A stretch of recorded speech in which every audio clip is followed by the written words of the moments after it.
Très Saint-Père, notre Pape François, en ce temps de maladie et d'hospitalisation, nos prières vous accompagnent.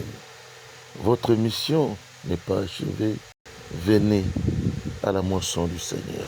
Nos prières pour le Pape François, nos prières pour sa santé, nos prières pour le Pape François, nos prières pour sa santé, nos prières pour le Pape François, nos prières pour sa santé, nos prières pour le Pape François, nos prières pour sa guérison.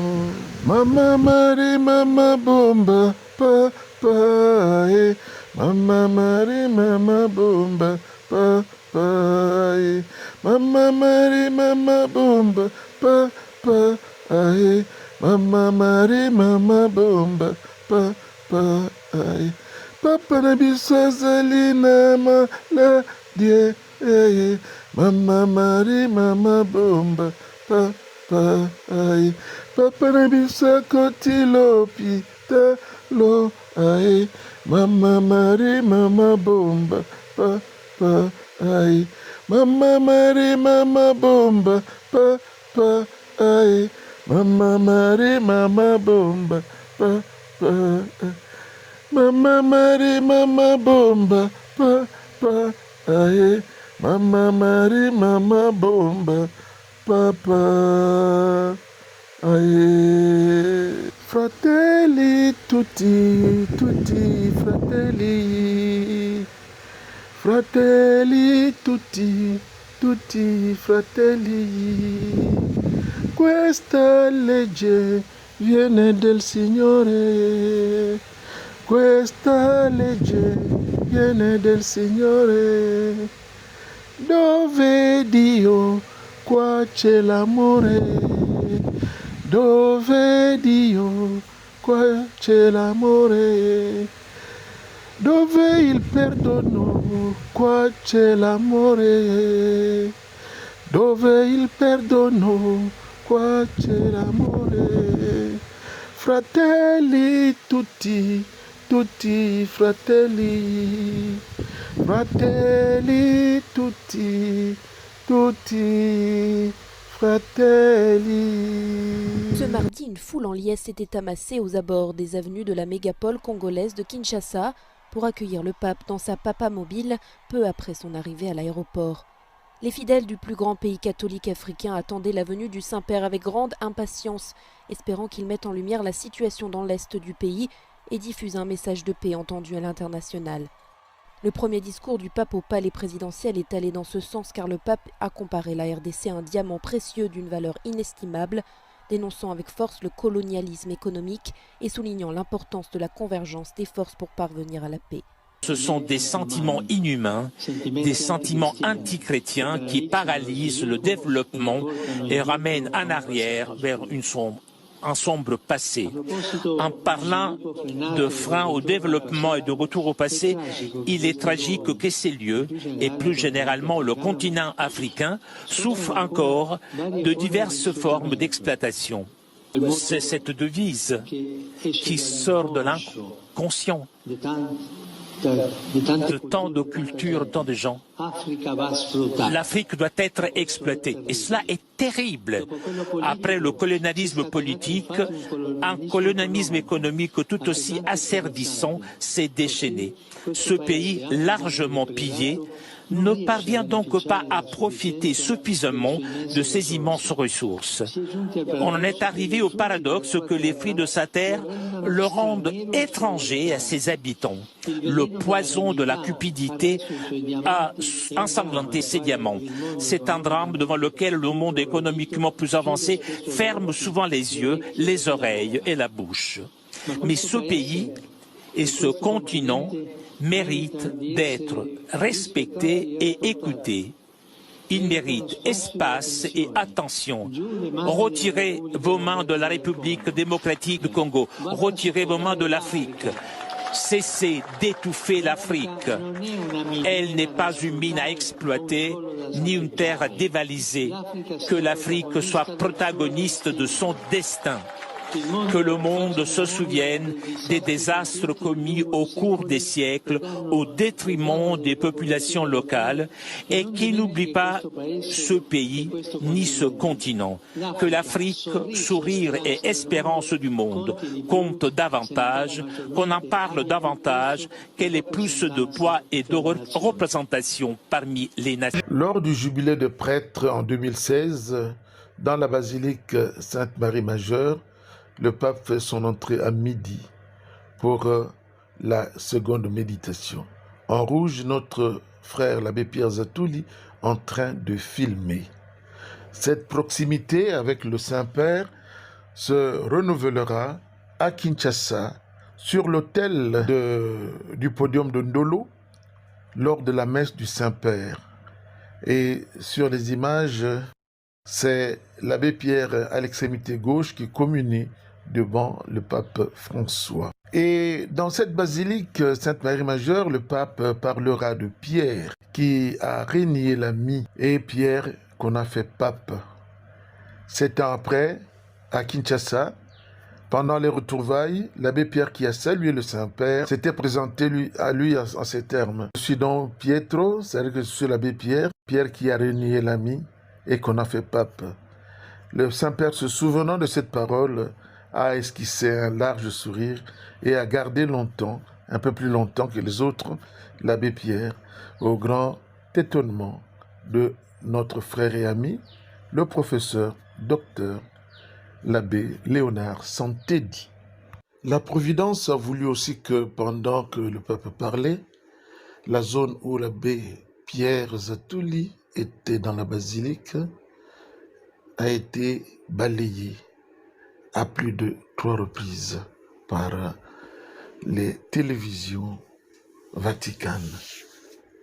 Quelle merveille, quel clin d'œil de Dieu, quelle providence. Aujourd'hui est un jour de retraite spirituelle pour tous les prêtres et séminaristes qui se trouvent à Rome en ce moment pour leur jubilé, le jubilé des prêtres qui s'est ouvert donc hier, qui continue aujourd'hui et qui se clôturera demain, le jour de la fête du Sacré-Cœur.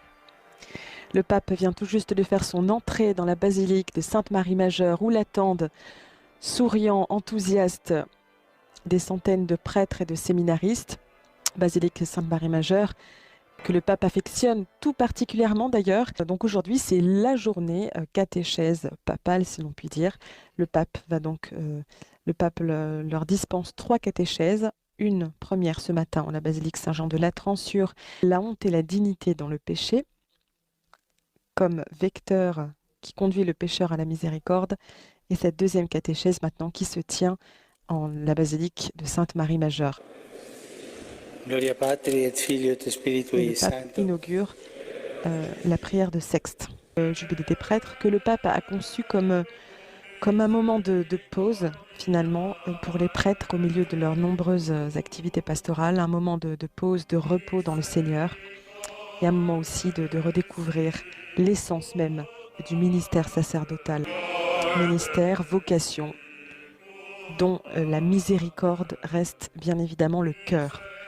À l'image du bon pasteur, le prêtre est homme de miséricorde et de compassion, proche des fidèles et serviteur de tous. C'est en quelque sorte le fil conducteur de ce jubilé des prêtres, qui a donc commencé hier et qui se clôturera demain par une messe solennelle, place Saint-Pierre, en la fête du Sacré-Cœur de Jésus.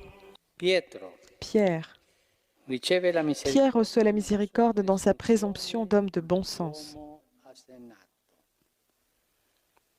Il était doté du bon sens robuste et expérimenté d'un pécheur, qui sait par expérience quand on peut pécher ou non. C'est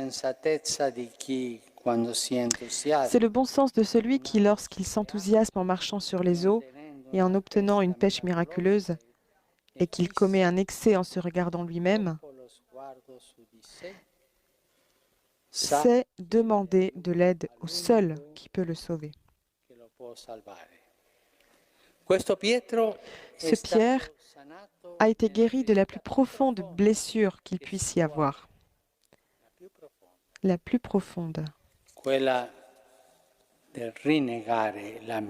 Celle de renier un ami. Et ils l'ont fait pape. Si parfois vous remarquez que votre regard s'est endurci à cause du travail, à cause de la fatigue, ça arrive à tout le monde. Que lorsque vous voyez les gens, vous êtes irrité ou que vous ne sentez rien, arrêtez-vous. Regardez-la de nouveau. Regardez-la avec les yeux des plus petits de vos gens et elle purifiera votre vue de toutes les cataractes qui empêchent de voir le Christ dans les âmes. Elle vous guérira de toutes les myopies qui obscurcissent les besoins des gens, qui sont ceux du Seigneur incarné. Sono quelli del Signore incarnato. Et de toutes les presbyties qui ne voient pas les détails. La note écrite en petits caractères où se jouent les réalités importantes de la vie de l'Église et de la famille. Le regard de la Vierge guérit. J'ai dit à vos évêques de vous prêter attention, à vous, leurs prêtres, de ne pas vous laisser exposer à la solitude et à l'abandon, en proie à la mondanité qui dévore le cœur. Le monde nous observe attentivement, mais pour nous dévorer, pour nous transformer en consommateurs. Nous avons tous besoin d'être regardés avec attention, disons avec un intérêt gratuit. Soyez attentifs, disais-je aux évêques, et apprenez à lire dans leurs regards, dans les regards de vos prêtres, pour vous réjouir avec eux lorsqu'ils sentent la joie de raconter ce qu'ils ont fait et enseigné. Marc, chapitre 6. Et également pour ne pas reculer lorsqu'ils se sentent un peu abattus et ne peuvent que pleurer parce qu'ils ont renié le Seigneur.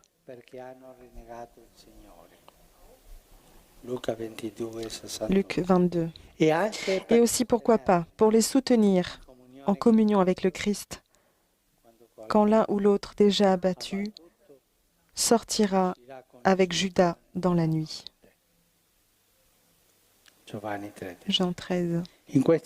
Que jamais dans ces situations ne manque votre paternité en tant qu'évêque à vos prêtres. Encouragez la communion entre eux, promouvez leurs dons, intégrez-les dans les grandes causes, car le cœur de l'apôtre n'a pas été fait pour des choses petites. Non è stato fatto per cose piccole.